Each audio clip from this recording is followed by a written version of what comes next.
Start. Okay, इसमें से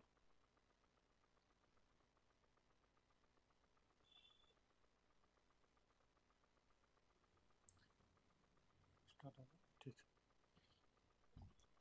नमस्कार, नमस्कार दोस्तों, नमस्कार। आइए, आप सभी का स्वागत है आपके अपने educational platform global career institute के अंदर। और आप सभी से रिक्वेस्ट है, कृपया एक बार क्लास को शेयर कर दीजिए और आवाज़ वगैरह क्लियर है तो कमेंट कर दीजिए। फिर अपने शुरू करते हैं अभी क्लास को। तो चलिए एक बार शुरू कर, अपने सभी शेयर कर दीजिए क्लास को, फिर अपने शुरू करते हैं। और आवाज़ वगैरह क्लियर है तो कमेंट कर दीजिए। आज अपने रीट के मॉडल टेस्ट शुरू किए हैं। मतलब यहाँ तो आवाज़ वगैरह क्लियर है और आप और बता दीजिए आवाज़ वगैरह कैसी है, फिर अपने शुरू करते हैं क्लास को। तो आप सभी से रिक्वेस्ट है कि एक बार सभी क्लास को शेयर कीजिए, फिर अपने शुरू करते हैं। भी आज अपने जो करेंगे वो है रीट के लेवल L1 और L2 के राजस्थान जीके के, ऑल ओवर जीके। कोई टॉपिक नहीं है, पूरा राजस्थान जीके है, पूरा का पूरा अपने सामान्य ज्ञान इसके अंदर रहने वाला है। और कुछ एक पर्सन अपने इसमें से शिक्षण वीडियो के भी लेंगे, तो वो अपने ऑल ओवर चलने वाला है। तो आप सभी शेयर कीजिए एक बार, फिर अपने शुरू करते हैं क्लास को। आज अपने लगभग 30 से 35 क्वेश्चन अपने पास है। अपने डेली एक मॉडल पेपर निकालेंगे। डेली अपने क्या करेंगे, डेली एक मॉडल पेपर अपने डेली एक मॉडल अपने निकालेंगे, एक मॉडल पेपर अपने डेली सोल्व करेंगे यहाँ पर। तो अपने लगभग मान के चलिए कि 10 मॉडल पेपर होंगे, तो भी अपने अच्छे 4 ऑप्शन हो गए। उसमें से 30% डेली के लाएंगे तो लगभग 120 के आसपास आपका आंकड़ा पहुंचता जाएगा डेली का। 10 मॉडल पेपर में आपके लगभग 1200-1300 क्वेश्चन या 1500 क्वेश्चन के आसपास आपके पक्के हो जाएंगे। ठीक है, तो आप शेयर कर दीजिए एक बार, फिर अपने शुरू करते भी। शेयर करो भी, शेयर करो, शेयर करो जल्दी से, फिर शुरू करें अपनी क्लास को।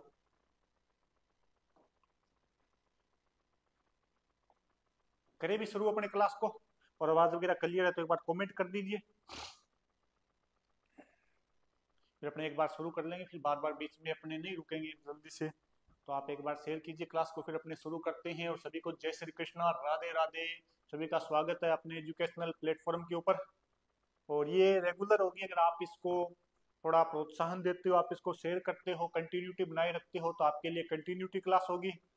और आज की क्लास के अंदर ये लीजिए आपका पहला क्वेश्चन आपके लिए आ चुका है। पहला क्वेश्चन आज की क्लास का अपना पहला क्वेश्चन है कि दहेज निरोधक अधिनियम कब लागू किया गया। बताइए भी, दहेज निरोधक अधिनियम कब लागू किया गया। आज की क्लास का आपका पहला क्वेश्चन है कि दहेज निरोधक अधिनियम कब लागू किया गया था। बताइए, पहला ऑप्शन है 20 मई 1961 है, ऑप्शन बी के अंदर 1 जुलाई 1961 है, ऑप्शन सी है 22 जनवरी 1961 है, और ऑप्शन सी आपकी 22 मई 1961। तो बताइए जल्दी से कि दहेज निरोधक अधिनियम कब लागू किया गया था। बताइए भी, आपके आंसर थोड़े जल्दी आने चाहिए। दहेज निरोधक अधिनियम कब लागू किया गया था।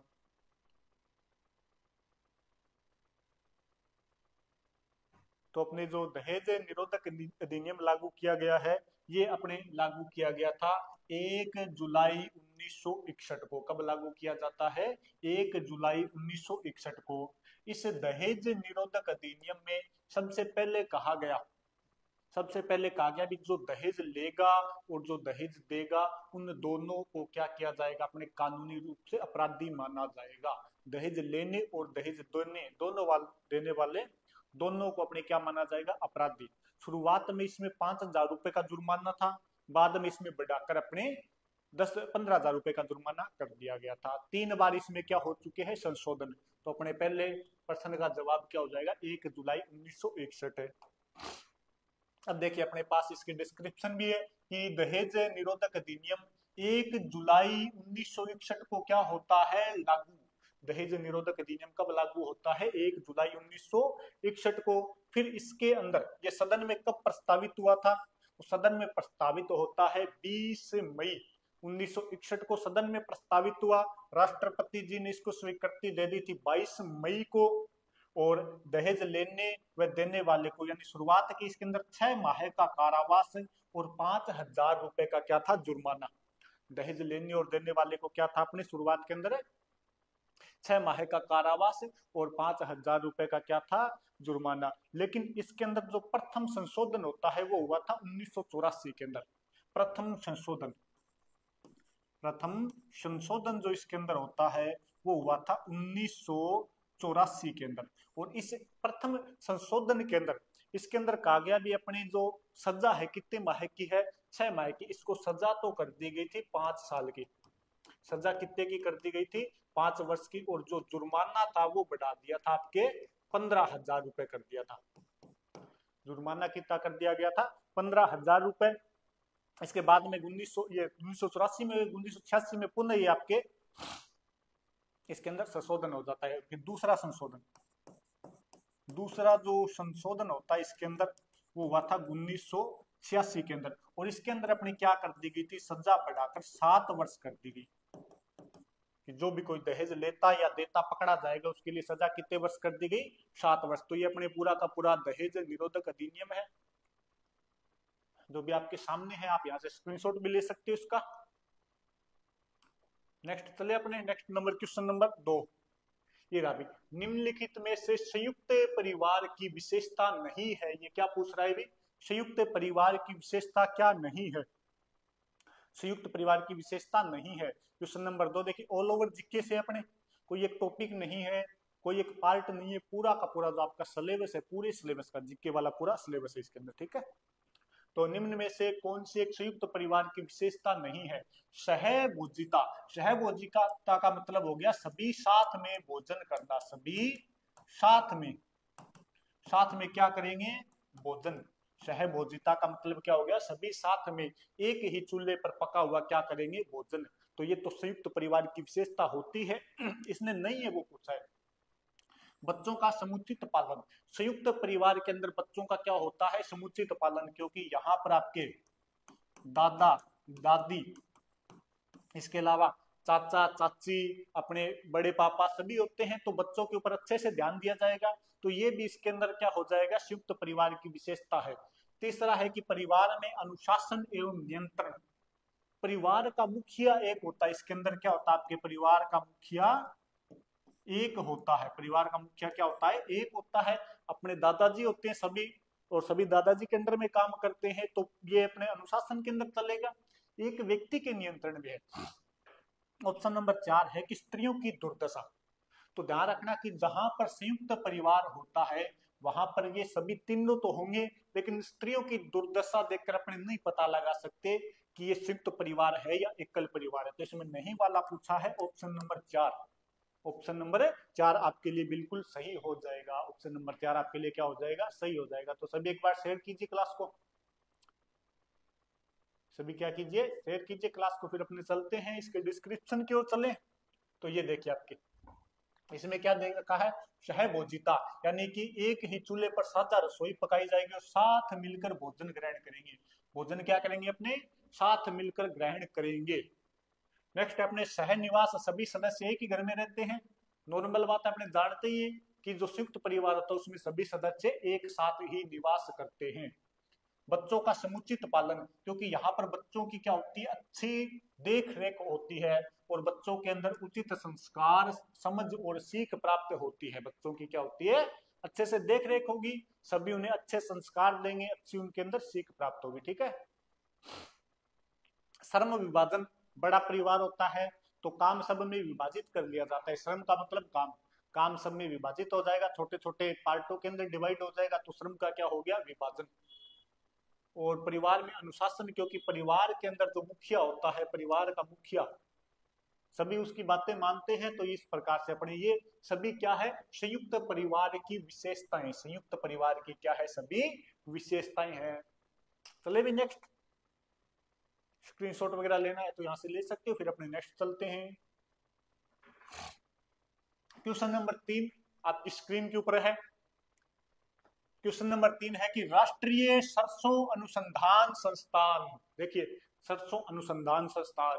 पहला किसका आया था? कानून से, दूसरा परिवार का, तीसरा अपने ज्योग्राफी का गया। तो राष्ट्रीय सरसों अनुसंधान संस्थान कहाँ पर है? बताइए भी, राष्ट्रीय सरसों अनुसंधान संस्थान कहाँ पर है? बताइए, जल्दी बताइए, राष्ट्रीय सरसों अनुसंधान संस्थान कहाँ पर है?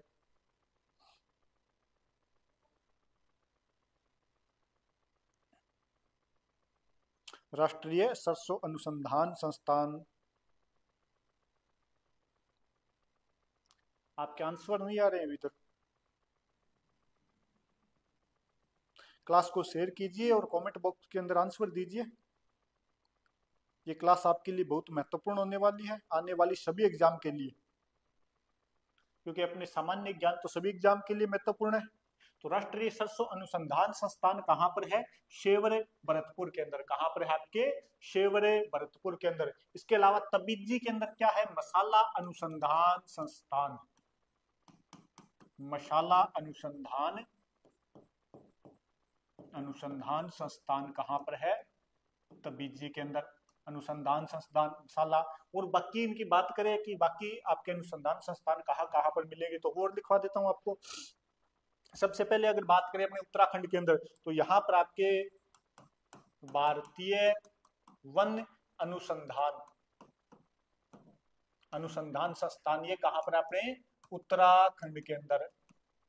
भारतीय वन अनुसंधान संस्थान कहाँ पर मिलेगा आपको? उत्तराखंड के अंदर, देहरादून में है। इसके अलावा उत्तराखंड के अंदर ये भारतीय पेट्रोलियम अनुसंधान संस्थान, ये भी कहाँ पर है? अपने उत्तराखंड के अंदर है। और केंद्रीय भवन अनुसंधान संस्थान भी कहाँ पर है? अपने उत्तराखंड के अंदर। तीन उत्तराखंड के अंदर हो गए, कौन कौन सा? एक तो अपना वन अनुसंधान, एक पेट्रोलियम और केंद्रीय भवन अनुसंधान संस्थान, ये भी अपने कहाँ पर है? उत्तराखंड के अंदर। बात की जाए नई दिल्ली के अंदर, तो नई दिल्ली के अंदर कृषि अनुसंधान संस्थान, कृषि वाला कहाँ पर है? नई दिल्ली के अंदर। इसके अलावा नई दिल्ली के अंदर और कौन कौन सा है? एक आपके आयुर्विज्ञान का, ये भी कहाँ पर? आपके नई दिल्ली के अंदर। और इसके अलावा अपने राष्ट्रीय तकनीकी अनुसंधान संस्थान, ये भी कहाँ पर? अपने नई दिल्ली के अंदर। ठीक है, बाकी इसकी बात कर लेते हैं अपनी। और ये लिखिए, आपके सरसों वाला आ गया।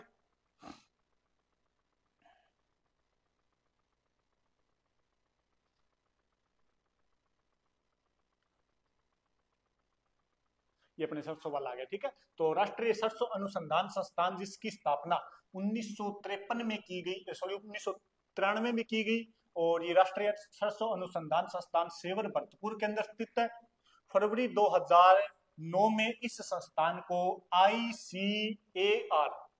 आईसीएआर ने एनआरसीएम को रेपसीड सरसों अनुसंधान निर्देशालय के रूप में नामित किया था। इसके अलावा राष्ट्रीय बीजीय मसाला अनुसंधान केंद्र तबीजी अजमेर में स्थित है, जिसकी स्थापना आपने 2000 में की गई थी। कब की गई थी? 2000 के अंदर। तो ध्यान रखना भी, यहाँ से सीधा सीधा ये मसाला वाला तो बहुत बार पूछा गया है। क्वेश्चन नंबर 4 आपकी स्क्रीन के ऊपर है कि कार्बनिक पदार्थ जो वस्त्रों को रंगने के काम में आते हैं, वे कार्बनिक पदार्थ जो वस्त्रों को रंगने के काम में आते हैं क्या कहलाते हैं? कार्बनिक पदार्थ जो वस्त्रों को रंगने के काम में आते हैं क्या कहलाते हैं? इसमें पहला ऑप्शन है मेलानिन, दूसरा ऑक्टोरेमोल, तीसरा रंजक और चौथा अपने सियोडिट। तो बताइए अभी कितना नंबर ऑप्शन होगा आपका? बताइए, जल्दी बताइए। वे कार्बनिक पदार्थ जो वस्त्रों को रंगने के काम में आते हैं क्या कहलाते हैं? बात की जाए मेलानिन की, तो ये ये किसका? अपने जो त्वचा होती है उसके रंग को प्रभावित करता है।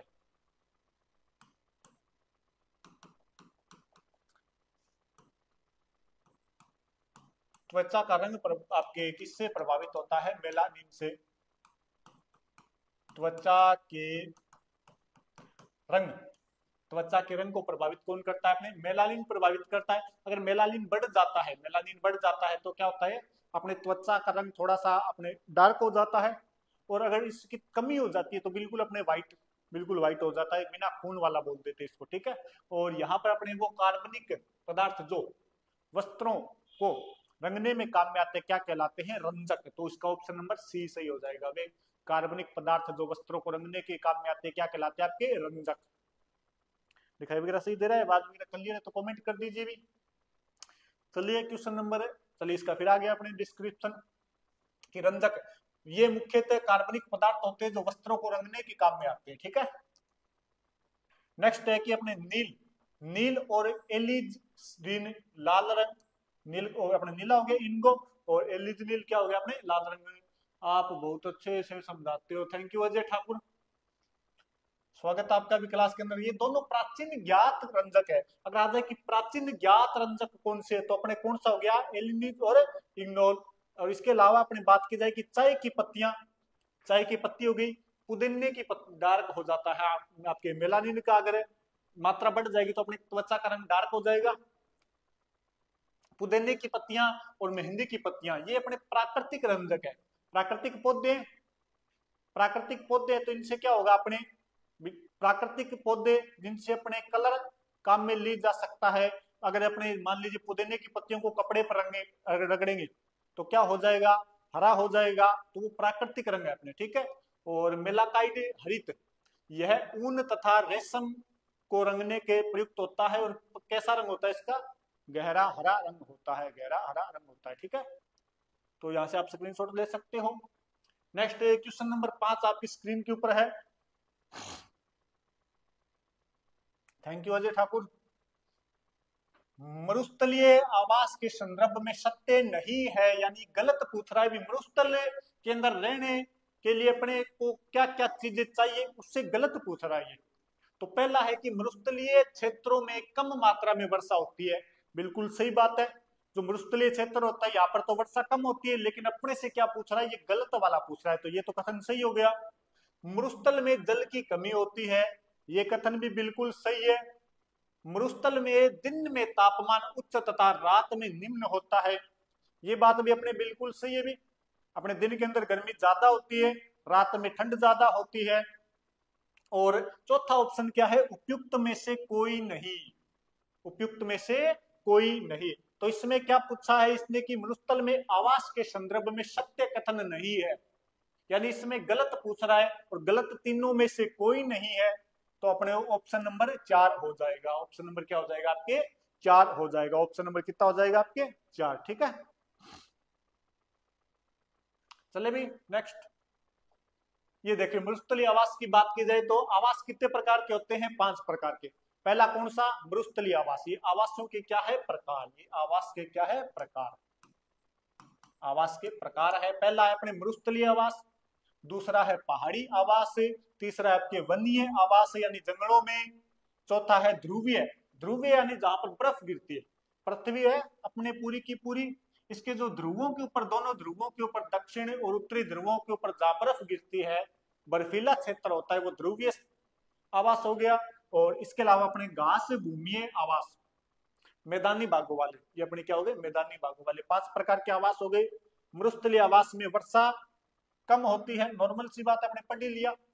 जल की कमी होती है, रात में तापमान निम्न तथा दिन में उच्च होता है। मुख्य जीव अपने क्या मिलेगा, चूहा मिल जाएगा, कैटल, सर्प, इसके अलावा कंगारू। और अपना मुख्य जीव कौन सा है, रेगिस्तान का जहाज जिसको बोला जाता है ऊंट। कैमल हो गया, रेगिस्तान का इसको क्या बोला जाता है, जहाज। और ये राजस्थान का क्या है, विरासत पशु, राजस्थान का राज्य विरासत पशु भी किसको बोला जाता है, ऊंट को 2014 में घोषित किया गया था। चले भी नेक्स्ट, तो ये आप यहाँ से स्क्रीनशॉट ले सकते हो इसका।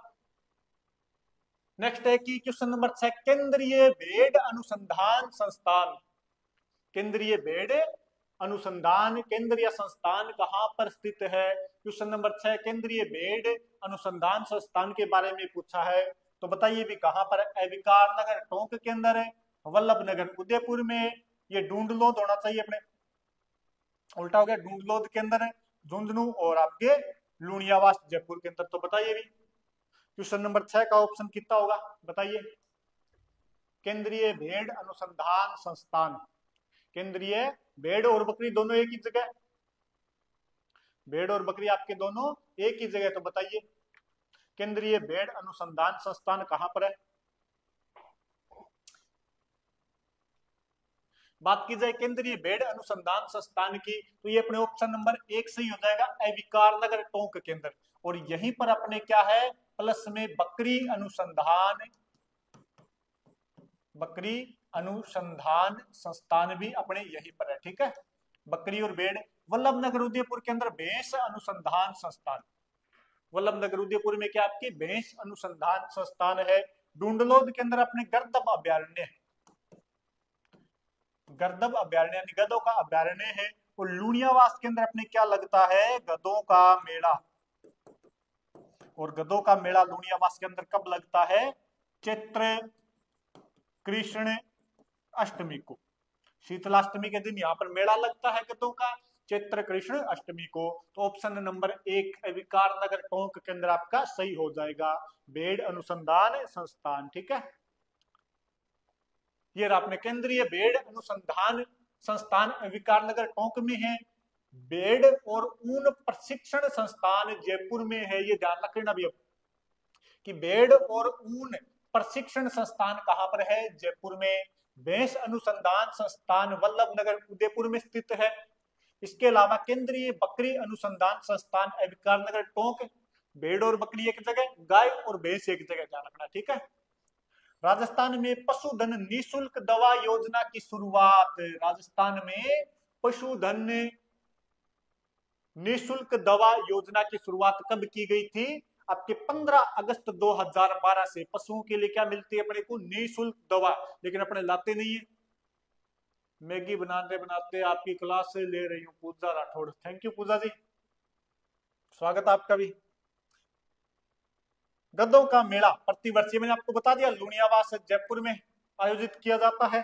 और शीतला माता की पूजा, अपने गधा इनका वाहन है, तो इसके रूप में की जाती है। गर्दभ अभ्यारण्य मैंने आपको बताई दिया, अभी ढूंढ लो, झुंझुनू के अंदर है, तो पूजा जी आपके झुंझुनू के अंदर ही है गर्दभ अभ्यारण्य। और गधों का अनुसंधान केंद्र गर्दभ अभ्यारण्य आपके वहां पर झुंझुनू में, ये भी चलो भी स्क्रीनशॉट वगैरह लेना तो ले लेना यहाँ से।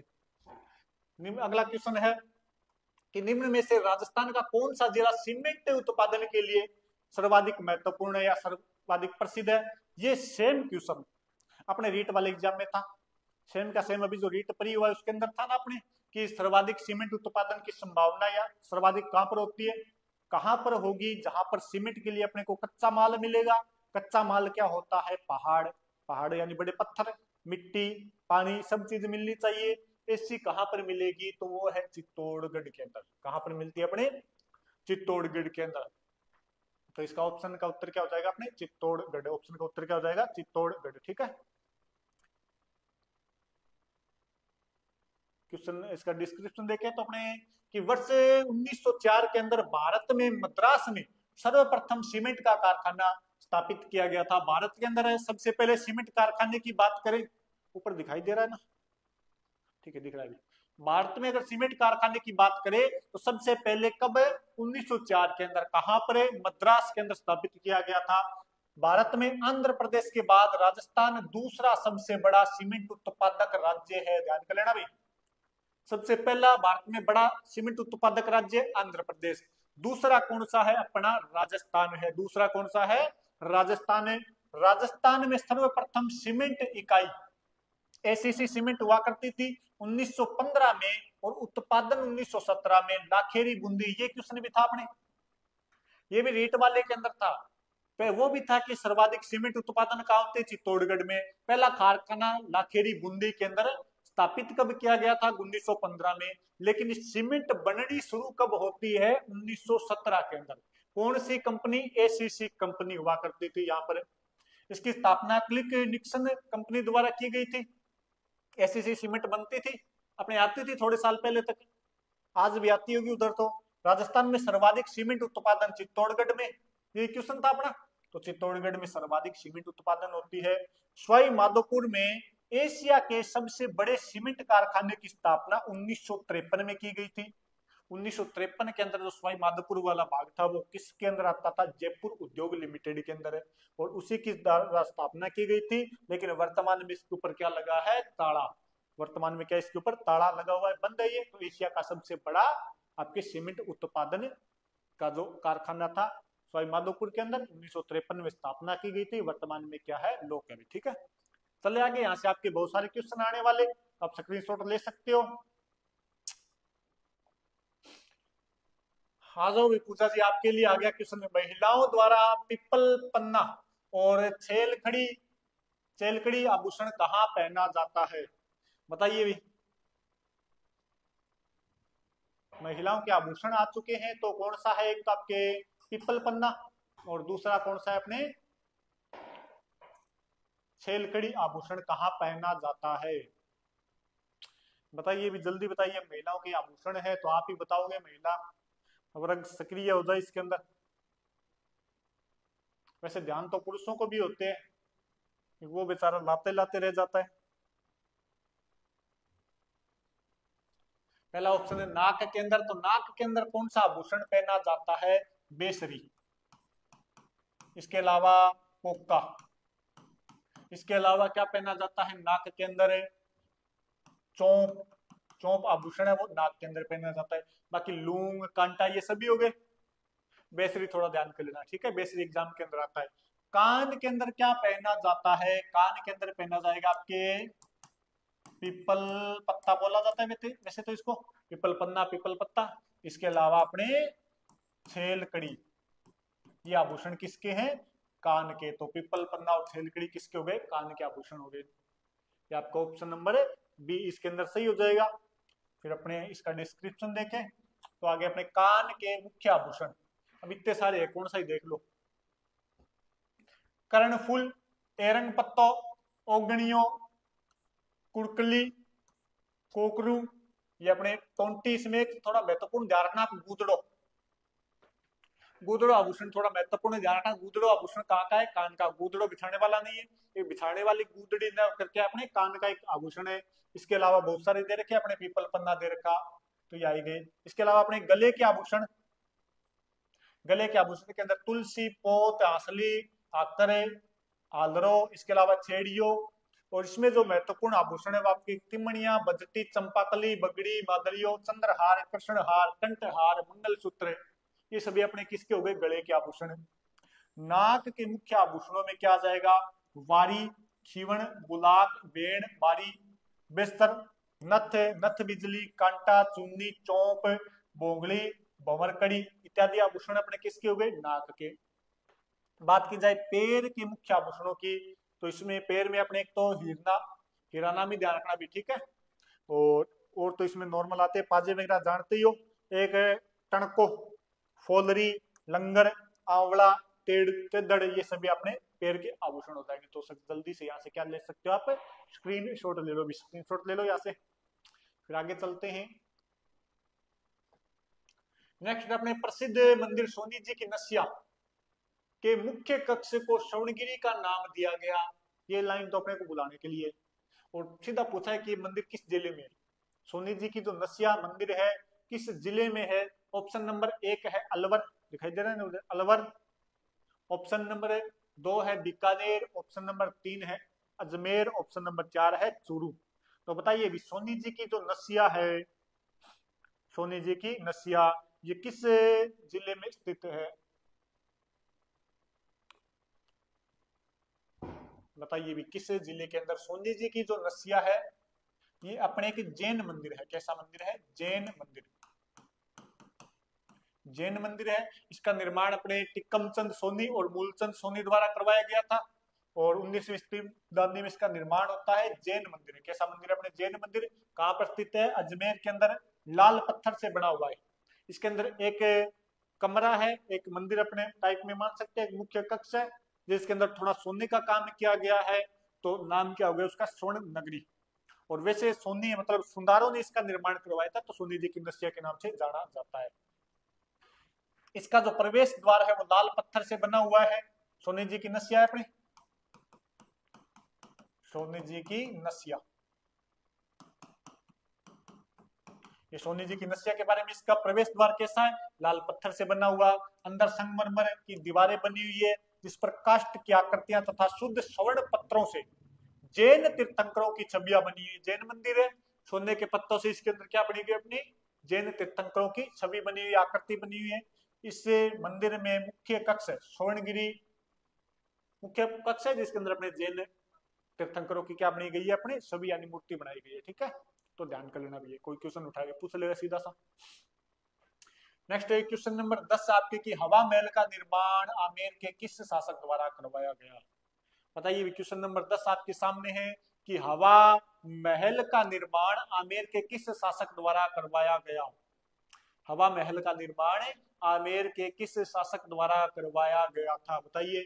स्वाई राम सिंह, स्वाई जय सिंह सेकंड, माधव सिंह सेकंड या प्रताप सिंह सेकंड, बताइए। स्वाई प्रताप सिंह सीधा ये बताइए भी, हवा महल का निर्माण किसके द्वारा करवाया गया था। हवा महल का निर्माण किसके द्वारा करवाया गया था। स्वाई राम सिंह की बात की जाए तो इन्होंने तो जयपुर को गेरुआ रंग से रंगवाया था, गेरुआ रंग से स्वाई राम सिंह ने। इसके बाद में बात की जाए स्वाई जयसिंह द्वितीय की, तो 1727 में इन्होंने क्या किए थे, आपके जयपुर की स्थापना की है। बात की जाए माधव सिंह सेकंड की, तो इन्होंने 9 पासवान रानियों के लिए 9 एक जैसे महल, 9 एक जैसे क्या बनवाया, आपके महल बनवाए हैं। और स्वाई प्रताप सिंह ने क्या बनवाया था, आपके हवा महल का निर्माण करवाया था। कितना मंजिला है, 5 मंजिला। कितना मंजिला है, 5 मंजिला। 5 मंजिलों के नाम क्या है अपने, पहली मंजिल है शरद, दूसरी का नाम है रतन, शरद रतन, फिर विचित्र, और फिर उसके बाद में प्रकाश, और नंबर 5 पर है अपने हवा। आगे मंदिर लगेगा, शरद मंदिर, विचित्र, रतन मंदिर, विचित्र, प्रकाश और हवा।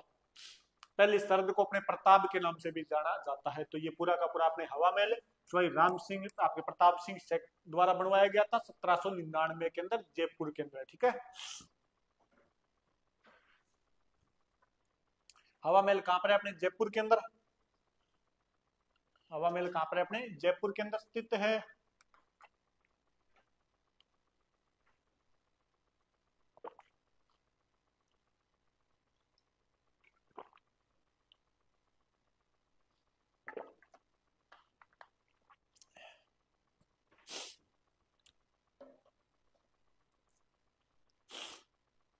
हवा महल कहां पर है, अपने जयपुर के अंदर। इसका निर्माण किन्होंने करवाया था, स्वाई प्रताप सिंह ने। कब करवाया था, 1799 ईस्वी के अंदर। कब करवाया है, 1799 ईस्वी के अंदर। इसका जो वास्तुकार है यानी आर्किटेक्चर है, इसका इंजीनियर है, वो है लालचंद उस्ता। लालचंद उस्ता इसका क्या था, इंजीनियर था। इसकी देखरेख में इसका निर्माण हुआ है। आकृति कैसी है, भगवान कृष्ण के मुकुट के समान। आकृति कैसी इसकी, भगवान कृष्ण के मुकुट के समान। इसके अंदर 953 तो खिड़कियां, हवा आने के लिए खिड़कियां चाहिए। और इसके अंदर अपने आनंद पोल, हवा प्रवेश करने का, तो हवा महल का प्रवेश द्वार क्या कहलाता है, अपने आनंद पोल। ठीक है, आनंद पोल। गुड इवनिंग सर जी, कोमल पारिक है। गुड इवनिंग कोमल जी, स्वागत है आपका क्लास के अंदर। और आप सभी से रिक्वेस्ट है, कृपया एक बार क्लास को शेयर कीजिए। आज की क्लास अपने लिए महत्वपूर्ण होने वाली है। अपने साथ में क्वेश्चन और उसका डिस्क्रिप्शन भी देख रहे हैं। ठीक है, 5 मंजिले, शरद रतन, विचित्र, प्रकाश, हवा। और इस हवा महल के ऊपर 1968 को क्या किया गया था, सुरक्षित स्मारक के रूप में घोषित किया गया। तो स्क्रीनशॉट लीजिए, फिर अपने आगे चलते हैं जल्दी से। ठीक है, ये लीजिए क्वेश्चन नंबर 11। भारतीय रेल का राष्ट्रीयकरण किस वर्ष किया गया। भारतीय रेल का राष्ट्रीयकरण यानी सरकार ने कहा भी हमें दे दो, किस वर्ष किया गया। भारतीय रेल का राष्ट्रीयकरण किस वर्ष किया गया, तो बताइए जल्दी से। क्वेश्चन नंबर 11 आपकी स्क्रीन के ऊपर है। तो भारतीय रेल का राष्ट्रीयकरण किस वर्ष किया गया था, बताइए। भी आपके जवाब नहीं आ रहे हैं।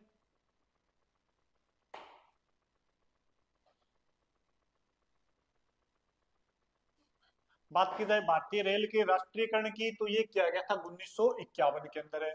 भारतीय रेल का राष्ट्रीयकरण किस वर्ष किया गया, 1951 के अंदर। इसका डिस्क्रिप्शन देखें, तो भारतीय रेल का राष्ट्रीयकरण 1951 में किया गया। राजस्थान में रेल की शुरुआत, उससे संबंधित क्वेश्चन है।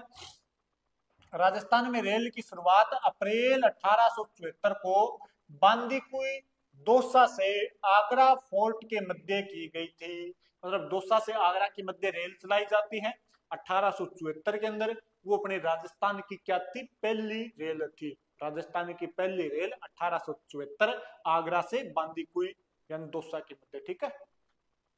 और भारत में रेल 1856 के अंदर चला दी गई थी, आपके 1854 में। इसके बाद में बात की जाए और रेल का राष्ट्रीयकरण 1951 के अंदर किया गया। राजस्थान में कुल रेल मार्गों की लंबाई मार्च 2020 तक 5958 किलोमीटर थी, जो कि मार्च 2021 के अंत तक 6019 किलोमीटर हो गई, ठीक है। ये अपने नॉर्मल है, कोई नहीं पूछे कितनी लंबी रेल है। राज्य में रेल मार्ग अपने 68,103 किलोमीटर है और भारतीय रेल का जो 8.83% भाग है, अपना टोटल कितना लेकर बैठे हैं पूरे देश का, 8.83% भाग। इसके बाद में अपने राजस्थान में प्रथम रेल बस सेवा की शुरुआत मेड़ता रोड से मेड़ता सिटी नागौर के अंदर, राजस्थान की प्रथम रेल बस सेवा मेड़ता सिटी से मेड़ता रोड नागौर के बीच चलाई गई थी, जिसकी शुरुआत 20 अक्टूबर 1994 को कब की जाती है, 20 अक्टूबर 1994 राजस्थान की पहली रेल बस सेवा मेड़ता सिटी से मेड़ता रोड नागौर के अंदर। राज्य का प्रथम महिला कर्मचारियों द्वारा संचालित रेलवे स्टेशन गांधीनगर जयपुर के अंदर, ध्यान रखना, ठीक है। तो ये सभी क्वेश्चन आने वाले हैं, सभी के सभी क्वेश्चन क्या है, एग्जाम में आने वाले हैं, सभी के सभी क्वेश्चन बन रहे हैं। तो इसको आप स्क्रीनशॉट ले सकते हो यहाँ से। और अपना आंसर था कि 1951 के अंदर भारतीय रेल का क्या किया गया था, राष्ट्रीयकरण। क्वेश्चन नंबर 12 आपकी स्क्रीन के ऊपर है कि राजस्थान के रणथंभौर वन्य जीव अभ्यारण्य को किस वर्ष राष्ट्रीय उद्यान का दर्जा दिया गया।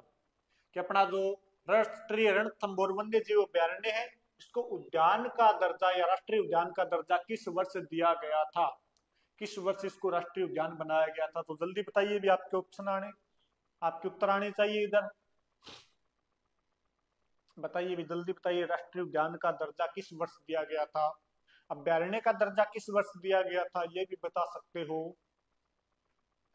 तो इसका आंसर हो जाएगा, अपने सही आंसर है ऑप्शन नंबर बी, 1 नवंबर 1980 को इसे क्या दिया जाता है, राष्ट्रीय उद्यान का दर्जा। 1955 में से अभ्यारण्य का दर्जा दिया जाता है।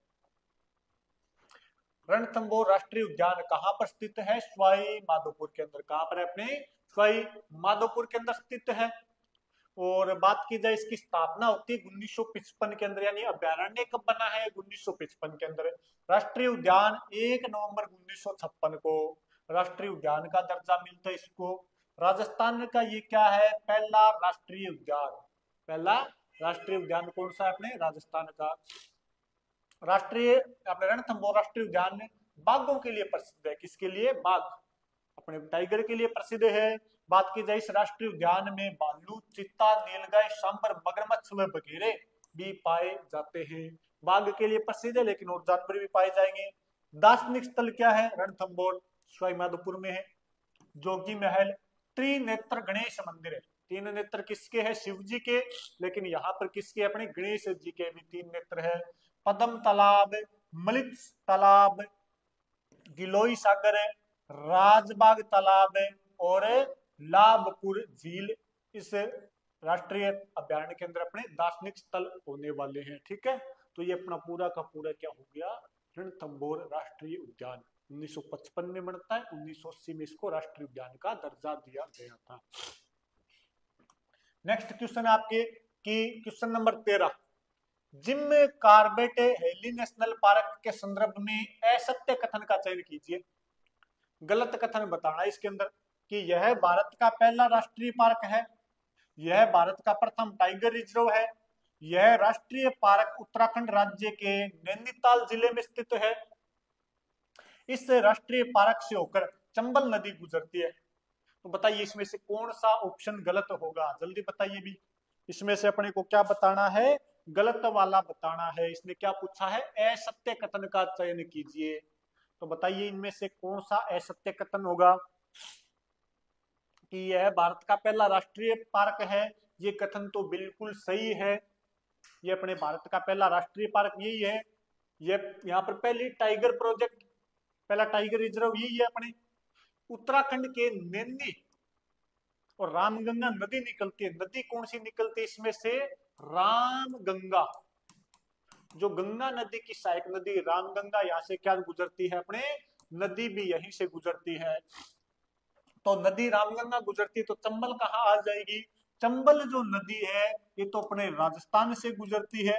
कहां से गुजरती है, राजस्थान से, और वो अभ्यारण्य तो उत्तराखंड में है। तो ऑप्शन नंबर असत्य पूछा है इसने, ऑप्शन नंबर 4 इसका उत्तर हो जाएगा। असत्य पूछा है, ऑप्शन नंबर 4 इसका उत्तर, ठीक है, क्योंकि इस अभ्यारण्य से रामगंगा नदी गुजरती है। ये अपने Jim Corbett valley national park की बात की जाए तो यह भारत का प्रथम राष्ट्रीय पार्क है। यह भारत का प्रथम टाइगर रिजर्व क्षेत्र है। इसके अलावा यह उत्तराखंड राज्य में नैनीताल जिले में स्थित है।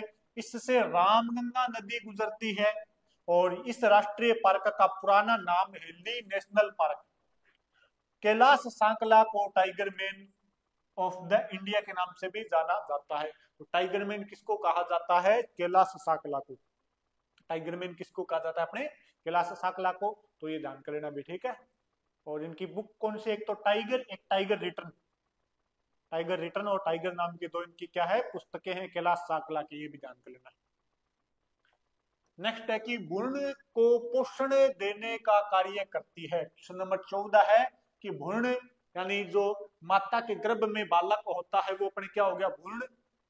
उसको पोषण यानी खाना पीना कहाँ से मिलता है, उसको हवा कहाँ से मिलती है, ऑक्सीजन कहाँ से मिलती है, ये सभी चीजें उसको कहाँ से मिलती है। तो ये अपने कौन करता है ये कार्य भाई, बताइए जल्दी से। कि भ्रूण को पोषण देने का कार्य किया जाता है, किसके द्वारा किया जाता है भ्रूण को पोषण देने का कार्य। तो अपने इसमें ऑप्शन नंबर 1 क्या हो जाएगा, सही, ऑप्शन नंबर 1 सही हो जाएगा। अपरा, अपरा को ही क्या कहा जाता है अपने, प्लेसेंटा। अपरा या प्लेसेंटा, ये इसको नाल भी कहा जाता है, इसको नाल भी कहा जाता है। इसी अपरा प्लेसेंटा या नाल द्वारा बालक, बालक माता से जुड़ा हुआ होता है, माता से कनेक्टिव होता है। और जब तक वो गर्भाशय के अंदर रहता है इसी अपरा प्लेसेंटा या नाल द्वारा ही उसको भोजन और जितने भी उसको पोषक पदार्थ चाहिए होते हैं उनकी क्या होती है, पूर्ति होती है। तो ऑप्शन नंबर 1 सही हो गया इसके अंदर। ये देखिए आपके अपरा प्लेसेंटा नामक संरचना का विकास गर्भवती महिला के अंदर होता है। यह भ्रूण को पोषण देने का कार्य करता है। यह भ्रूण को ऑक्सीजन देने का कार्य भी करती है। और भ्रूण द्वारा त्यागे गए उत्सर्जित पदार्थों को शरीर से बाहर भी इसी द्वारा निकाला जाता है। यानी अपरा प्लेसेंटा या जो नाल होती है इसका पूरा का पूरा काम क्या है, बच्चे को पोषण देना और उत्सर्जित जो वेस्ट है उसको बाहर निकालना, ठीक है। तो नेक्स्ट अपने क्वेश्चन नंबर 15, क्वेश्चन नंबर अपने 15 पे आते हैं। क्वेश्चन नंबर 15 है कि प्राकृतिक वातावरण में जीवों के संरक्षण के लिए कौन सा उपाय किए जाते हैं। प्राकृतिक वातावरण में जीवों के संरक्षण के लिए कौन से उपाय किए जाते हैं। क्वेश्चन नंबर 15 आपकी स्क्रीन के ऊपर है, तो बताइए इसका उत्तर क्या होगा। ऑप्शन नंबर एक है कि सुरक्षित जैव मंडल की स्थापना। ऑप्शन नंबर 2 है विहारों की स्थापना। ऑप्शन नंबर 3 आपके राष्ट्रीय उद्यानों की स्थापना। और ऑप्शन नंबर 4 है उपरोक्त सभी। तो बताइए कौन सा उत्तर होगा इसका। कि जो प्राकृतिक वातावरण है इसमें जीवों के संरक्षण के लिए कौन कौन से उपाय किए जा सकते हैं। तो अपने इसमें सुरक्षित जैव मंडल की स्थापना कर सकते हैं, ये भी सही है। विहारों की स्थापना, वन विहार बना सकते हैं, ये भी अपने सही है। और अपने अभ्यारण्य की स्थापना कर सकते हैं, राष्ट्रीय उद्यान बना सकते हैं। तो उपरोक्त सभी हो गया ना, तो ऑप्शन नंबर डी इसके अंदर सही हो जाएगा। ये प्राकृतिक वातावरण में जीवों के संरक्षण के लिए निम्नलिखित उपाय किए जा सकते हैं। पहला क्या है? वन संरक्षण, वनों की सुरक्षा। पेड़ बचाएंगे तो जीव जंतु भी बचेंगे, जैव विविधता बचेगी तो वनों की सुरक्षा, वृक्ष लगाना, वृक्षों के दहन यानी कटाई को रोकना। दूसरा क्या इसके अंदर? जैव विविधता का संरक्षण, जैव विविधता का संरक्षण यानी दुर्लभ प्रजातियों की रक्षा करना। तीसरा क्या है? प्राकृतिक आरक्षित क्षेत्रों का निर्माण करना, प्राकृतिक आरक्षित क्षेत्रों का निर्माण करना। चौथा है जल संरक्षण एवं मृदा संरक्षण।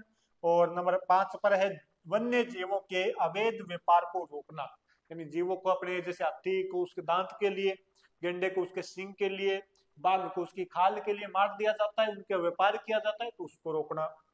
वन विहार, राष्ट्रीय उद्यान, अन्य प्राकृतिक क्षेत्रों की स्थापना करना। तो ये सभी जो क्षेत्र अपने प्राकृतिक वातावरण के जीवों के संरक्षण के काम आने वाले उपाय हैं। ठीक है, तो ले लीजिए यहां से स्क्रीनशॉट, फिर अपने आगे चलते हैं भी। नेक्स्ट क्वेश्चन नंबर 16 है कि एटीपी, डीएनए और आरएनए, एटीपी, डीएनए और आरएनए के घटक के रूप में पाया जाने वाला गुरु पोषक है। एटीपी, डीएनए और आरएनए के रूप में, घटक के रूप में पाया जाने वाला गुरु पोषक कौन सा है? ये option number 1 sulphur, option number 2 magnesium, option number 3 potassium, या ऑप्शन नंबर 4 फास्फोरस। बताइए भी, बताइए इसमें कौन सा सही हो जाएगा? वो क्वेश्चन नंबर 16 का जल्दी बताइए। क्वेश्चन नंबर 16 का कितने नंबर ऑप्शन होगा? बताइए भी जल्दी। इसका जो सही उत्तर होने वाला है वो होने वाला अपने फास्फोरस है। ऑप्शन नंबर डी अपने बिल्कुल सही हो जाएगा। ऑप्शन नंबर डी आपके क्या हो जाएगा? बिल्कुल सही, फास्फोरस। ठीक है, इसकी बात करें तो फास्फोरस यानी पी, इसको पी से दर्शाया जाता है। क्या क्या काम आता है, क्या क्या इसके काम है, देखिए अपने। तो कैल्शियम आपके कोशिका झिल्ली के निर्माण में सहायक होता है। फास्फोरस किसके निर्माण में सहायक होता है? कोशिका झिल्ली के निर्माण में भी सहायक होता है। इसके अलावा दांतों एवं अस्थियों के निर्माण के लिए, अपने दांत हड्डियां जो मजबूत होती है, फास्फोरस हो गया अपने। इसके अलावा एटीपी, एटीपी जो माइटोकॉन्ड्रिया के अंदर ऊर्जा का संरक्षण एटीपी के अंदर किया जाता है। तो एटीपी, डीएनए, आरएनए आदि का प्रमुख घटक होता है ये। और इसके अलावा सल्फर, यानी सल्फर का क्या काम है? तो इसका सिस्टीन तथा मेथियोनीन अमीनो अम्ल का प्रमुख घटक कौन है? अपने सल्फर है, ये ध्यान रखना। मैग्नीशियम प्रमुख घटक इसका है, मांसपेशियों की गति में सहायक होता है। पोटेशियम के द्वारा इसको आपके दर्शाया जाता है। और ये अम्ल क्षार संयुक्त संतुलन तथा तंत्रिकाओं में सूचनाओं की गति हेतु पंप का निर्माण करता है। ठीक है, विपेंद्र वर्मा, हाय सर। हाय विपेंद्र जी, स्वागत आपका भी क्लास के अंदर। और आपसे भी रिक्वेस्ट है, कृपया क्लास को ज्यादा से ज्यादा शेयर कीजिए और हमारे साथ बने रहिए, आंसर दीजिए। तो अपने यहाँ से आप स्क्रीनशॉट ले सकते हो अपने। नेक्स्ट क्वेश्चन आपकी स्क्रीन पर ये रहा। नेक्स्ट क्वेश्चन है क्वेश्चन नंबर 17 कि हृदय से, हृदय दिल, हृदय से रक्त को शरीर के विभिन्न भागों में ले जाने वाली रक्त वाहिकाओं को क्या कहा जाता है? हृदय से, सर आरपीएफ का, सर आरपीएफ एसआई का रिजल्ट आ गया। अच्छा, आरपीएफ एसआई का रिजल्ट आ गया। तो क्या रहा भी आपका रिजल्ट विपेंद्र जी? क्लियर हो गया क्या? बताइए, फिर मिठाई लेके आइए अगर क्लियर हो गया तो। क्वेश्चन नंबर 17 की हृदय से शरीर के विभिन्न भागों में रक्त ले जाने वाली रक्त वाहिनियों को क्या कहा जाता है? बताइए भी, क्या कहा जाएगा? जो आपके खून को आपके अंग अंग तक ले जाती है, उनको क्या कहा जाता है? हृदय से अंग अंग तक खून को ले जाने वाली रक्त वाहिकाओं को क्या कहेंगे अपने? बताइए भी। अभी 5-6 लाइव जोड़े, आपके आंसर क्यों नहीं आ रहे भी? या तो पढ़ के नहीं आए, या फिर पढ़ने की नीयत नहीं है आपकी। आंसर आने चाहिए आपके साथ साथ। साथ में क्वेश्चन है, साथ में उसका डिस्क्रिप्शन है, यानी 4-5% उसके डिस्क्रिप्शन में भी सेल हो रहे हैं। तो बताइए इसमें से ऑप्शन नंबर कौन सा हो जाएगा आपके? तो जो रक्त हृदय से अन्य शरीर के भागों तक रक्त पहुंचाती है उन्हें क्या बोला जाता है? धमनियां। ऑप्शन नंबर 1 आपके क्या हो जाएगा? सही हो जाएगा। हृदय से रक्त को शरीर के विभिन्न भागों तक ले जाने वाली रक्त वाहिकाओं को क्या कहा जाता है? आपकी धमनियां कहा जाता है। इसमें सबसे मुख्य महाधमनी महाधमनी कहा जाता है। धमनियों की छोटी शाखाओं को कोशिका कहा जाता है। इसके अलावा नसें सामान्य रक्त वाहिकाएं होती है जो हृदय तक रक्त ले जाने का कार्य करती है। और सेप्टम हृदय को दाएं और बाएं कक्षों में विभाजित करता है ताकि रक्त मिश्रित ना हो। अपने अच्छा शुद्ध और अशुद्ध रक्त को अलग अलग कार्य करने का भी काम किया जाता है तो सेप्टम द्वारा। ठीक है, तो ये अपने पूरा का पूरा आपके जो रक्त संतरण तंत्र है हृदय का उसके बारे में 4-5 क्वेश्चन यहाँ से बन सकते हैं।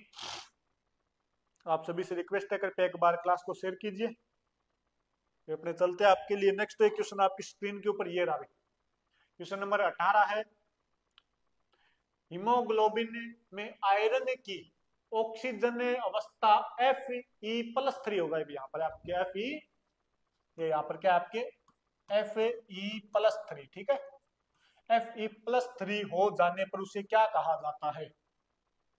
कि अगर हीमोग्लोबिन के अंदर ऑक्सीजन की मात्रा, आयरन की ऑक्सीजन अवस्था Fe+3 हो जाए तो उसे क्या कहा जाता है? बताइए भी क्या कहा जाएगा। क्वेश्चन नंबर 18 आपकी स्क्रीन के ऊपर है।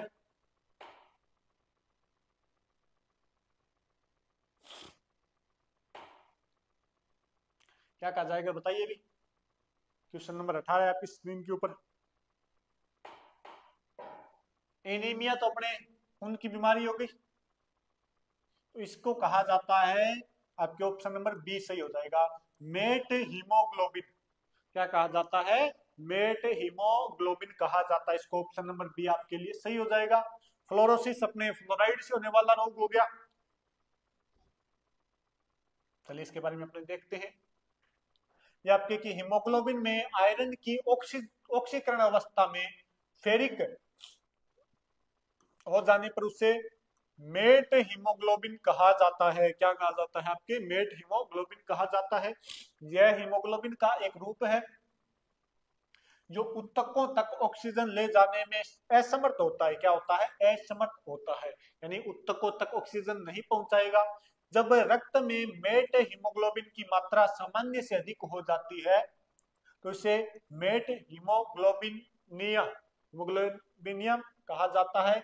यह स्थिति चोट लगाने, कुछ दवा लगाने, रसायनों तथा खाद्य पदार्थों के सेवन के या संपर्क में आने से हो जाती है। ठीक है,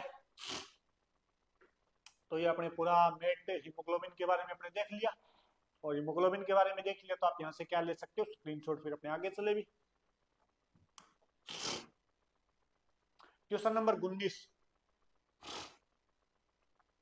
क्वेश्चन नंबर 19 आपकी स्क्रीन के ऊपर है कि खड़ीन, टांका व जोहड़ प्रकार है। किसके प्रकार है भी? खड़ीन, टांका, जोहड़, ये आगोर, पायतन, चुब्बी, ये सब किसके प्रकार है भी? आदिवासी भाषा है, कृषि के प्रकार है, जीवों की प्रजातियां है या परंपरागत जल स्रोत है। तो बताइए, ये तो नॉर्मली आप बता ही दोगे। ये शेखावाटी में काम में लिए जाने वाले शब्द है। कहां पर काम में लिए जाते हैं? अपने शेखावाटी के अंदर। और ये अपने क्या है? परंपरागत जल स्रोत है। अपने जोड़ा जानती, जोड़ा, जोड़े वाले बाबा किसको कहा जाता है? राजेंद्र जी को। जोड़े वाले बाबा किसको कहा जाता है? उन्होंने अपने जोड़ा संरक्षण अभियान चलाया था। तो जोड़े वाले बाबा राजेंद्र सिंह जी को कहा जाता है। गांव के अंदर होता है अपने कच्चा तालाब, उसको क्या बोला जाता है? जोड़ा।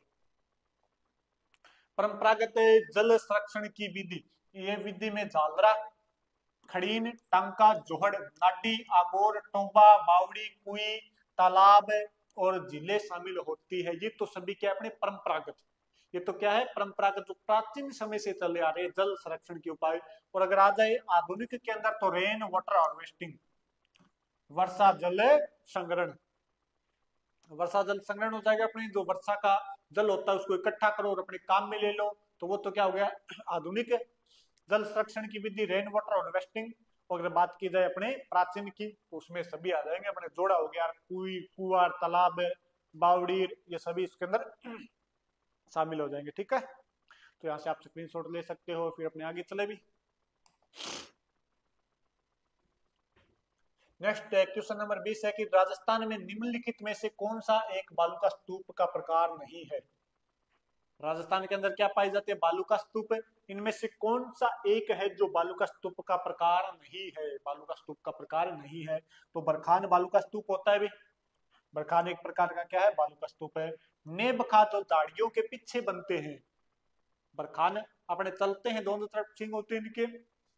नेबखा बालू का स्तूप जो झाड़ियों के पीछे वगैरह बन जाते हैं, उनको क्या बोला जाता है, नेबखा और सब्र काफिज। इसके अलावा पैराबोलिक बालू का स्तूप भी होते हैं, लेकिन थली, थली इसका ऑप्शन नंबर 1 क्या हो जाएगा, सही हो जाएगा, क्योंकि इसने क्या पूछा है, प्रकार नहीं है। तो थली एक प्रकार का बालू का स्तूप नहीं होता, थली एक प्रकार का क्या होता, बालू का स्तूप नहीं होता, सीधा मरुस्थल होता है थली। ठीक है, तो इसका डिस्क्रिप्शन देखिए अपने, कि बालू का स्तूप मुख्य रूप से मिट्टी के अपर्दन और निक्षेपण का प्रतिफल है। इन्हें टिब्बे, अपना टिब्बे बोला तो टिब्बा, दोरा, दरियन, दरियन ध्यान रखना, जैसलमेर जोधपुर में इन्हें दरियन बोला जाता है, दरियन नाम से जाना जाता है। बालू का स्तूपों के प्रकार, तो पवन की दिशा के अनुसार बात की जाए तो अनुदैर्ध्य, पवनानुवर्ती या रेखीय बालू का स्तूप। इसके अलावा बरखान या अर्धचंद्राकार बालू का स्तूप है, अनुप्रस्थ बालू का स्तूप है, और आकृति के अनुसार बात की जाए तो सीप बालू का स्तूप हो गया, आपके तारा बालू का स्तूप हो गया, और पैराबोलिक बालू का स्तूप। तो ये अपने क्या हो गए, प्रमुख रूप से बालू का स्तूपों के प्रकार हो गए, जो अपने मरुस्थल के अंदर बनते हैं। बालू का स्तूप यानी टिब्बा, बालू का स्तूप सीधो सा मतलब क्या हो गया अपने, टिब्बा, टिब्बा, दोरा, दरियन, धरती दोरारी, कन्हैयालाल सेठिया की रचना है, धरती दोरारी पर तो देव रमन न आवे, आ तो सुरगा में शर्मावे, धरती दोरारी। चला आगे, ये ले गया आगे चले। क्वेश्चन नंबर 21 है कि नग्न आंखों से देखा जाने वाला ग्रह कौन सा है। नग्न आंखों से मतलब आप बिना कोई चश्मो लगाए नागी आंखों देखने आपको कौन सा ग्रह, नग्न आंखों से देखा जाने वाला यानी नंगी आंखों से देखा जाने वाला, बिना चश्मो लगाए, बिना कोई दूरबीन गए, बिना कोई और यंत्र का अगर आप कोई ग्रह ने देख लिया तो वो कौन सो ग्रह है, ये थारू पूछने लग रही है। थारू बड़ो ग्रह कौन सो है, बृहस्पति, बाद में शनि है, पृथ्वी 5वें नंबर पर आवे है, सबसे छोटा कौन सो है, बुध है। बताओ भाई, जो नंगी आंखों से देखा जा सकता है वो कौन सा ग्रह है, वो तो अपना खुद भी ग्रह है। तो जो नग्न आंखों से देखा जाने वाला ग्रह कौन सा है, बताइए जल्दी से बताइए भी कौन सा ग्रह है। इसके अंदर अपने नग्न आंखों से देखा जाने वाला ग्रह हो जाएगा शनि।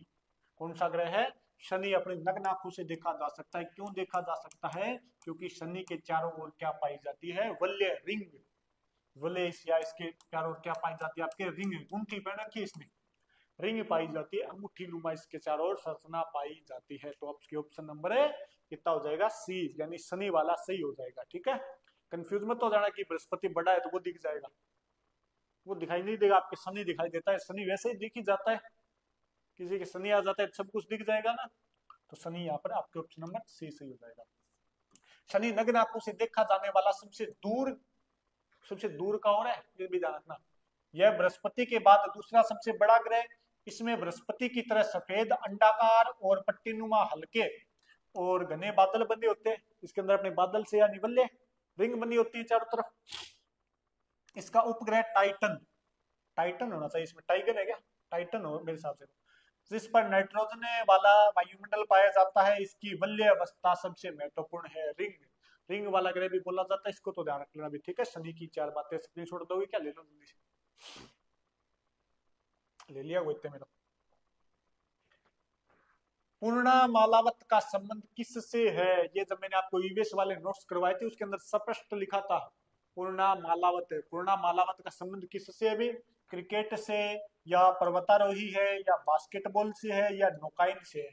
तो बताइए पूर्णा मालावत का संबंध किससे है, पूर्णा मालावत का संबंध किससे है, तो ये हो जाएगा आपके पर्वतारोही। पूर्णा मालावत क्या है, महिला पर्वतारोही है, जो माउंट एवरेस्ट पर भी चढ़ी है। इसके अलावा ये माउंट एलब्रुस पर भी चढ़ी है, माउंट एवरेस्ट और माउंट एलब्रुस दोनों पर्वतों पर ये चढ़ने वाली महिला है। सबसे कम उम्र की महिला ये होनी चाहिए मेरे हिसाब से तो, पूर्णा मालावत का संबंध पर्वतारोही से 25 मई 2014 को पूर्णा मालावत ने 13 साल की, देखो कम सबसे कम उम्र की होगी, 13 साल 11 माह की उम्र में माउंट एवरेस्ट पर चढ़ाई की करने वाली देश की सबसे कम उम्र की लड़की है। महिला तो क्या है, लड़की है, नंबर है। सबसे कम उम्र की क्या है, ये महिला या लड़की है। वर्ष 2017 में पूर्णा मालावत ने यूरोप की सबसे ऊंची चोटी माउंट एलब्रूस से, मैंने कहा था ना माउंट एलब्रूस पर भी इसने चढ़ाई की है, चढ़ाई की थी। पूर्णा मालावत का जन्म भारत के तेलंगाना, कहाँ की है, तेलंगाना राज्य के निजामाबाद जिले में पकाला गांव में हुआ। तो पूरी की पूरी पूर्णा मालावत की अपनी कुंडली खोल दी है। एक तो ये अपने 2014 में माउंट एवरेस्ट पर चढ़ाई कर ली थी इन्होंने, तो विश्व की है वैसे माउंट एवरेस्ट पर चढ़ने वाली सबसे कम उम्र की महिला या लड़की कौन होगी, पूर्णा मालावत। बाद में इसने 2017 के अंदर अपने माउंट एलब्रूस जो यूरोप महाद्वीप के अंदर, उसकी भी चढ़ाई कर ली, तेलंगाना राज्य की रहने वाली है, ठीक है। क्वेश्चन नंबर 23 आपके, माही बजाज सागर बांध परियोजना किन राज्यों की संयुक्त परियोजना है, जल्दी से बता दो, ये तो नॉर्मल बिना पढ़ने वाला बता देगा आपके। माही बजाज सागर बांध परियोजना किन दो राज्यों की संयुक्त परियोजना है, माही बजाज सागर परियोजना किन दो राज्यों की संयुक्त परियोजना है, बताओ जल्दी से। राजस्थान या गुजरात की, राजस्थान या उत्तर प्रदेश की, राजस्थान या मध्य प्रदेश की, राजस्थान या पंजाब की, बताओ जल्दी से। माही बजाज सागर बांध परियोजना के बारे में बताओ भी, किन दो राज्यों की संयुक्त परियोजना है। माही नदी कहां से आती है राजस्थान के अंदर, बताओ।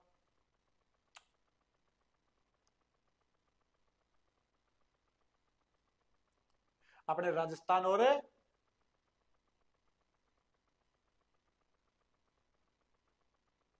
बताओ रे, कहां कहां की है, भी आपका ऑप्शन नहीं आ रहा है।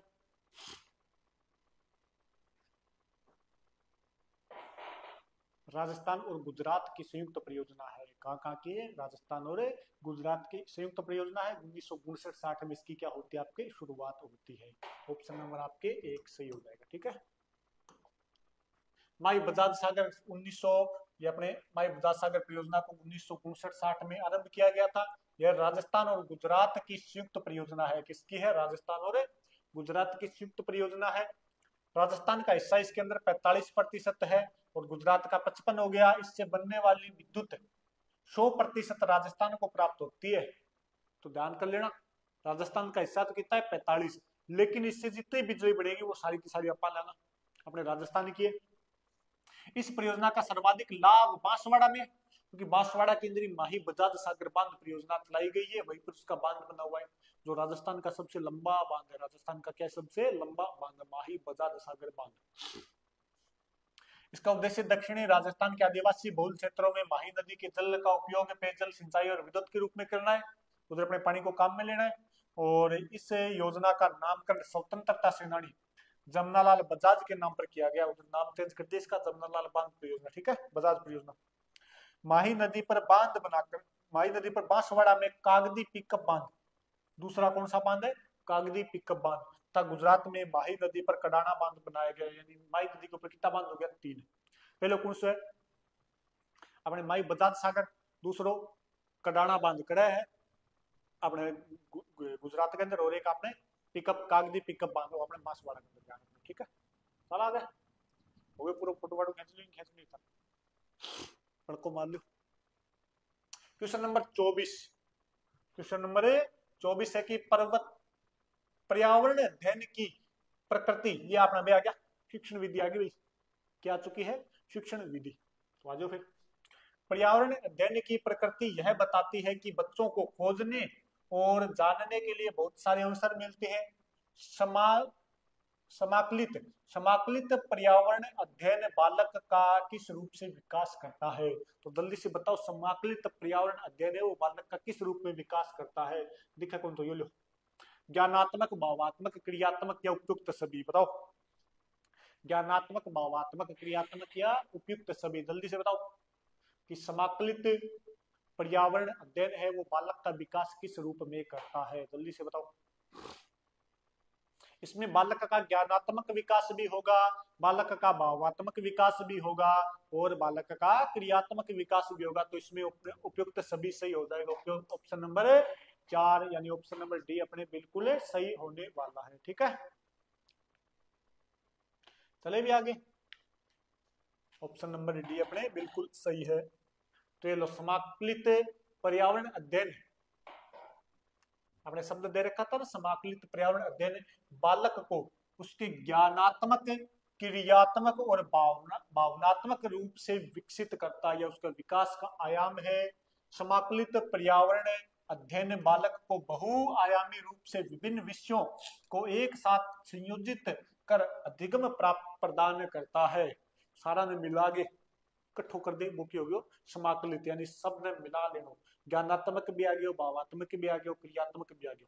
ठीक है, और सारा ने सारा काम करना, सारा इकट्ठो करके कोई नई चीज सीखने में भी उपयोग करना ही क्या है समाकलित पर्यावरण अध्ययन। ठीक है, अर्थात इसमें सभी पक्षों और पहलुओं को समाहित कर अधिगम अनुभव अर्जित किए जाते हैं।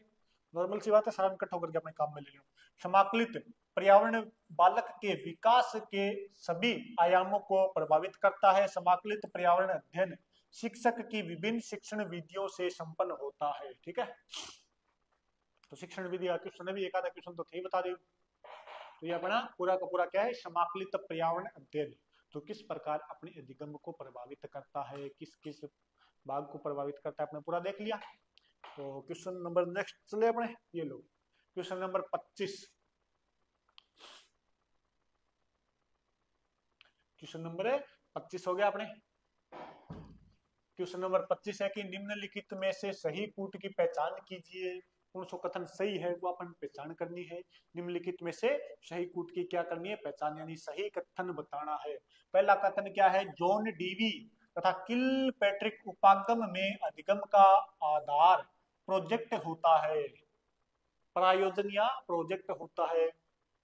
दूसरा कथन है बी एस ब्लूम ने मूल्यांकन उपागम का प्रतिपादन किया। तीसरा है कि ब्लूम ने शिक्षा को त्रिभुवी प्रक्रिया बनाया। तो बताइए इसमें से कौन सा सही हो जाएगा, कौन सा गलत हो जाएगा। इसने क्या पूछा है, सही कूट पूछा है, सही वाला पूछा है। तो बताइए जल्दी से कौन सा हो जाएगा सही। अरे शिक्षण वीडियो के नॉर्मल क्वेश्चन है, बताओ जल्दी से कौन सा इसमें सही हो जाएगा। कि किल पैट्रिक और जॉन डीवी और किल पैट्रिक ने प्रोजेक्ट विधि दी है, किल पैट्रिक और जॉन डीवी ने, तो बिल्कुल सही है ये भी अपने। इसके अलावा है बी एस ब्लूम ने मूल्यांकन उपागम का प्रतिपादन किया, ये भी अपने सही है। और ब्लूम ने त्रिभुवी शिक्षा का प्रक्रिया बताई, ये भी सही। तो उपयुक्त से भी हो जाएगा अपने, तीनों की तीनों ऑप्शन सही है, तीनों की तीनों ऑप्शन अपने क्या है, सही है। पहले इसके डिस्क्रिप्शन के अंदर ये आपने कि ब्लूम ने मूल्यांकन उपागम का प्रतिपादन किया, आपने यही था। इसके अलावा शिक्षा को त्रिध्रुवी प्रक्रिया का नाम दिया, ये भी अपने था। इसके अंदर है 3 पदों का मूल्यांकन, ये अपने दे दिया। इसके अलावा 3 पद दे दिए इधर। शैक्षणिक उद्देश्यों का निर्धारण करना, 3 पद कौन कौन से हुए ब्लूम के। और अधिगम के अनुभव प्रदान करना, व्यवहार परिवर्तन अथवा अधिगम का मूल्यांकन करना। अब आ जाए जॉन डीवी तथा किल पैट्रिक ने प्रोजेक्ट विद्या प्रोजेक्ट अधिगम को आधार माना है, ये भी बात अपने बिल्कुल सही है। किल पैट्रिक महोदय ने अपने गुरु जॉन डीवी महोदय के प्रायोजनवादी सिद्धांत पर आधारित विद्यार्थियों को उनकी रुचियों के अनुसार क्रियाशील होकर व्यवहारिक ज्ञान प्रदान करने के लिए नई शिक्षण पद्धति का आविष्कार किया, जिसे प्रोजेक्ट विधि या प्रायोजन विधि के नाम से जाना जाता है। तो ध्यान रखना, किल पैट्रिक और जॉन डीवी प्रोजेक्ट विधि के हैं और ब्लूम किससे संबंधित है अपने, एक तो त्रिध्रुवी प्रक्रिया और एक मूल्यांकन का उपागम ध्यान रखना है। ठीक है, शिक्षण विधियों से सबसे महत्वपूर्ण है ये। दिखाई दे रहा है ना ऊपर तक, ठीक है, ऊपर तक बिल्कुल सही दिखाई दे रहा है। नेक्स्ट है क्वेश्चन अपने, क्वेश्चन नंबर 26 आ गया क्या, ये लो क्वेश्चन नंबर 26 है यशपाल समिति, कितना महत्वपूर्ण क्वेश्चन है आपके लिए। RTE 2009 से संबंधित है। अच्छा इसमें दे दिया क्या, पहले मैंने बता दिया। तो अपने यशपाल समिति ने कौन सा राष्ट्रीय पाठ्यक्रम रूपरेखा की समीक्षा की, तो ये तो मैंने ही बता दिया आपको, RTE 2009 से संबंधित है। ठीक है, तो आपके ऑप्शन नंबर सी सही हो जाएगा। चलो देख लेते इसके अंदर क्या बातें हैं अपने लिए। राष्ट्रीय पाठ्य चर्चा की रूपरेखा 2005 नाम दस्तावेज प्रोफेसर यशपाल की अध्यक्षता में तैयार की गई। इस परिक्षेप्य में प्रोफेसर यशपाल की अध्यक्षता में एक समिति गठन की गई जिसका शीर्षक था कि लर्निंग विदाउट बर्डन, अर्थात बिना किसी बर्डन, कोई बर्डन नहीं होनी चाहिए पढ़ती भैया, बिना किसी बोझ के शिक्षा, बालकों को क्या क्यों व कैसे पढ़ाया जाए, राष्ट्रीय पाठ्यक्रम में 2005 इन्हीं विषयों पर आधारित केंद्रित करने हेतु एक दस्तावेज था। ठीक है, तो इसका ऑप्शन क्या लगा दिया आपने? अच्छा 2000 आईटी 2009 लगा दिया क्या? कोई नहीं भाई, 2005 वाला है, एनसीएफ है 2005, काट देते इसको। ये शिक्षा का अधिकार अपने 9 वाला नहीं, 2005 वाला ऑप्शन सी है। ठीक है, कितना हो जाएगा अपने 2005 वाला, ऑप्शन नंबर ए इसके अंदर राइट है, बिल्कुल ए ऑप्शन नंबर राइट हो जाएगा इसके अंदर। ठीक है, क्वेश्चन नंबर सही आपने देख लिया।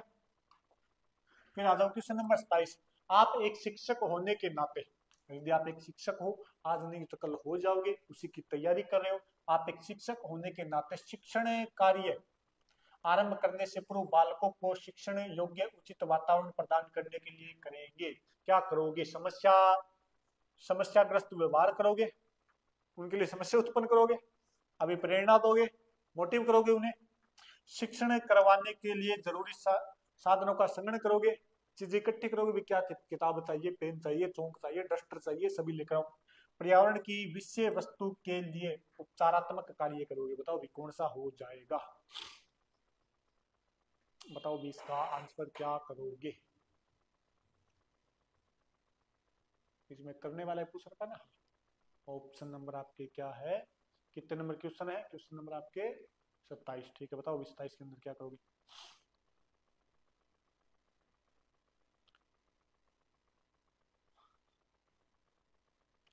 बच्चों को मोटिव करोगे, तो अभिप्रेरणा, बच्चों को क्या करना है? मोटिव, अभी प्रेरित करेंगे, उनको मोटिवेशन देंगे कि आप कर सकते हो, यू कैन डू इट, जिस प्रकार आप भी नीट पास कर सकते हो।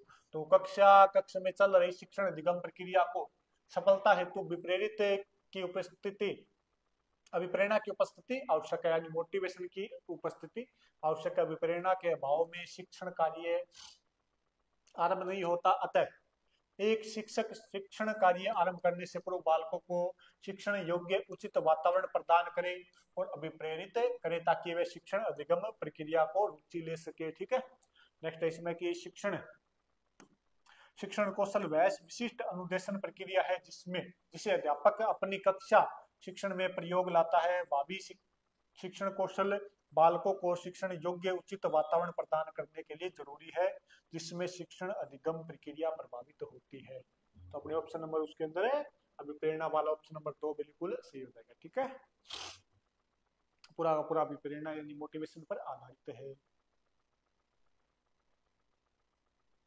नेक्स्ट चले भी, ये लो क्वेश्चन नंबर 28 है कि एक ईवीएस शिक्षिका, ईवीएस पर्यावरण अध्ययन, ईवीएस शिक्षिका राधिका, नाम भी दे रखा है राधिका, ईवीएस शिक्षिका राधिका अपने छात्रों से सोचने और जवाब देने के लिए कहती है कि हम गर्मियों में सफेद कपड़े में क्यों सहज महसूस करते हैं। ये किस तरह का प्रश्न है? ये किस तरह का प्रश्न? इस प्रश्न की क्या पूछ रखी है इन्होंने? प्रकृति, किसने? राधिका ने। राधिका ने पूछ रखी है कि अपने गर्मियों में सफेद कपड़े क्यों पहनते हैं। अब राधिका ने पूछा है तो बताना पड़ेगा अपने को। ये किस तरह का प्रश्न है भी बताओ, कि अपने गर्मियों में सफेद वस्त्र क्यों पहनते हैं। एक प्रकार से क्या है, सोचना पड़ेगा इसके अंदर, कोई विशेष बात है ना इसके अंदर, अपने को सोचना पड़ेगा। सोचना पड़ेगा तो क्या हो गया अपने विशेषणात्मक प्रश्न। क्या हो गया? विशेषणात्मक प्रश्न हो जाएगा। विशेषणात्मक प्रश्न की बात की जाए तो यह छात्रों को विचार करने, यानी कि क्यों पहनते हैं अपने गर्मियों में व्हाइट कपड़े, तो सोचो भाई क्यों पहने जाते हैं, उसके 4 बात बताओ आप। इसीलिए अपने इसमें कि छात्रों को विचार करने, तर्क करने के लिए प्रेरित करता है, जिससे वे सफेद कपड़ों के गर्मियों में पहने जाने के पीछे वैज्ञानिक कारणों को समझ सके। जैसे कि सफेद रंग गर्मी को कम ऑब्जर्व करता है, अवशोषण कम करता है गर्मी का, ब्लैक कलर ज्यादा उपद्रव करता है, अपने ज्यादा अवशोषण करता है, ज्यादा जल्दी गर्म हो जाता है और शरीर को ठंडा भी रखता है। कौन सा कलर? सफेद कलर। ठीक है। काल्पनिक प्रश्न ऐसे होते हैं। अब काल्पनिक प्रश्न का देखा है, जो किसी घटना या परिदृश्य के बारे में विचार करने या कल्पना करने के लिए प्रेरित करते हैं, वे छात्रों को अपने विचारों और विचारधाराओं को विस्तारित करने के लिए प्रोत्साहित करते हैं। ये आपका क्या हो जाएगा?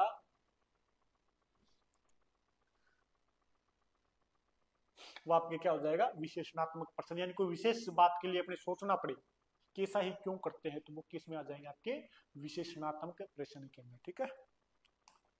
और सेकंड लास्ट क्वेश्चन आपकी क्लास का, आज की क्लास का क्वेश्चन नंबर 29 की, कंप्यूटर में डाटा का भंडारण किस रूप में किया जाता है? कंप्यूटर जो डाटा का भंडारण करता है किस रूप में करेगा, किस कंपाउंड में करेगा? बताइए जल्दी से। कंप्यूटर में भाषा आपके डाटा का भंडारण किस रूप में किया जाता है, किस रूप में किया जाता है? बताइए जल्दी से। कंप्यूटर में डाटा का भंडारण किस रूप में किया जाता है? बताओ जल्दी से। ऑक्टल, हेक्साडेसिमल, इसके अलावा डेसिमल या बाइनरी? तो अपने पढ़ते आ रहे शुरुआत से कि बाइनरी। कंप्यूटर कौन सी भाषा समझता है? बाइनरी। कौन सी भाषा समझता है? बाइनरी। आ जाओ इधर। कि कंप्यूटर एक इलेक्ट्रॉनिक डिवाइस होता है, बिजली से चलने वाला डिवाइस है, जिसे डाटा बाइनरी के रूप में भंडारित होता है। बाइनरी संख्या 0 और 1 से मिलकर बनी होती है। इसमें 0 और 1, बाकी कोई संख्या नहीं होती। 0 और 1 इसके अंदर अपने होती है। बाइनरी में दो अंक होने के कारण इसको द्वि आधारित संख्या भी कहा जाता है। यानी इसके अंदर एक तो क्या है? 0, एक क्या है? 1। तो दो अंक होंगे तो इसको क्या कहा जाता है? अपने द्वि आधारित संख्या। क्या कहा जाता है? द्वि आधारित संख्या भी कहा जाता है। कंप्यूटर का भंडारण सदैव द्वितीयक मेमोरी से किया जाता है, द्वितीयक मेमोरी में किया जाता है। तो पूरी बाइनरी कंप्यूटर का डाटा आपके सामने है। ठीक है। चले भी नेक्स्ट। और आज की क्लास का आपका लास्ट क्वेश्चन ये लो। अच्छा, लाल आ गया क्या आज की लास्ट? चलो भाई, रेड सिग्नल आ गया तो मतलब बंद करना पड़ेगा। तो क्वेश्चन नंबर 30 है कि एक शिक्षक अपने शिक्षण को सफल और प्रभावी बनाने के लिए जिन सूत्रों को अपनाता है उन्हें क्या कहा जाता है? क्या कहा जाता है? बताओ भी, क्या कहा जाएगा? उन्हें क्या कहा जाएगा? एक शिक्षक अपने शिक्षण को प्रभावी और सफल बनाने के लिए जिन शिक्षण सूत्रों का उपयोग करता है उन्हें क्या कहा जाता है? बिल्कुल सरल सा क्वेश्चन है, बिल्कुल ही सरल सा क्वेश्चन है। दिखाई दे रहा है ना आपको? हाँ दिखाई दे रहा है। तो बताइए, बिल्कुल सरल सा क्वेश्चन है।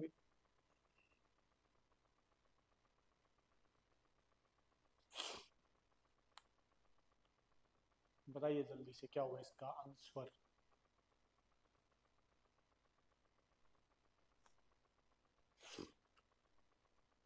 आंसर नंबर है सी, शिक्षण सूत्र।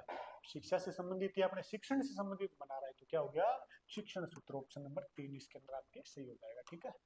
ये आ गया, एक शिक्षक अपने शिक्षण को सफल और प्रभावशाली बनाने के लिए जिन सूत्रों को अपनाता है उन्हें शिक्षण सूत्र कहा जाता है। चाहे अपने कोई भी सूत्र अपना ले, सभी क्या कहलाएंगे? शिक्षण सूत्र कहलाते हैं। कौन कौन से? जैसे सरल से कठिन की ओर, उदाहरण से नियम की ओर, स्थूल से सूक्ष्म की ओर, विशेष से सामान्य की ओर, प्रत्यक्ष से प्रमाण की ओर, पूर्ण से अंश की ओर, आगमन से आगमन विधि का अनुसरण, मनोवैज्ञानिक से कर्मबद्धता की ओर, विश्लेषण से संश्लेषण की ओर, और प्रकृति का अनुकरण ही। तो ये अपने आज के क्या हो गए? क्वेश्चन। जितने अपने पास क्वेश्चन थे वो सारे के सारे हो गए। 30 क्वेश्चन है और 30 क्वेश्चन के अगर हर क्वेश्चन के एक क्वेश्चन के 4 अपने डिस्क्रिप्शन है, सबको देखा जाए तो 3 चौके 12, लगभग अपने 125 क्वेश्चन आज क्लियर कर चुके हैं आज की क्लास के अंदर। तो आप सभी से रिक्वेस्ट है इस क्लास को ज्यादा से ज्यादा शेयर कीजिएगा ताकि सभी को इसका लाभ मिल सके। और अगर इसी तरह कंटिन्यूटी आप चाहते हो क्लास में बनी रहे तो आप सभी इस क्लास को ज़्यादा से ज़्यादा शेयर करो और क्लास से जुड़ो भी ज़्यादा से ज़्यादा। जितने ज़्यादा जुड़ोगे उतना ज़्यादा आपको इसका बेनिफिट होने वाला है, उतना ज़्यादा आपको इसका फायदा मिलेगा। ठीक है। तो चलिए फिर आज की क्लास का क्या करते हैं? समापन करते हैं। तो सभी को गुड इवनिंग, जय श्री कृष्णा, राधे राधे, आप सभी का दिन मंगलमय हो, सबका दिन शुभ हो और आप सभी की मनोकामनाएं पूरी हो। इसी के साथ अपने क्लास का क्या करते हैं, समापन करते हैं।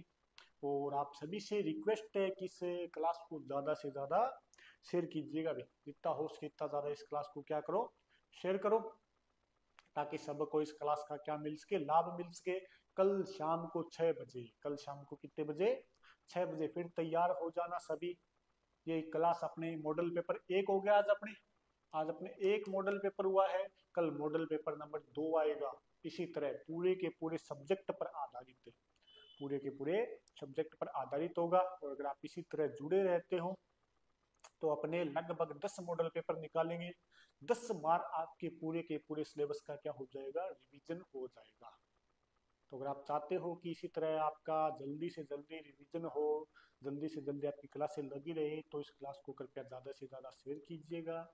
आप सहयोग करोगे, उसी से हमारा भी फायदा होगा, आपका भी फायदा होगा।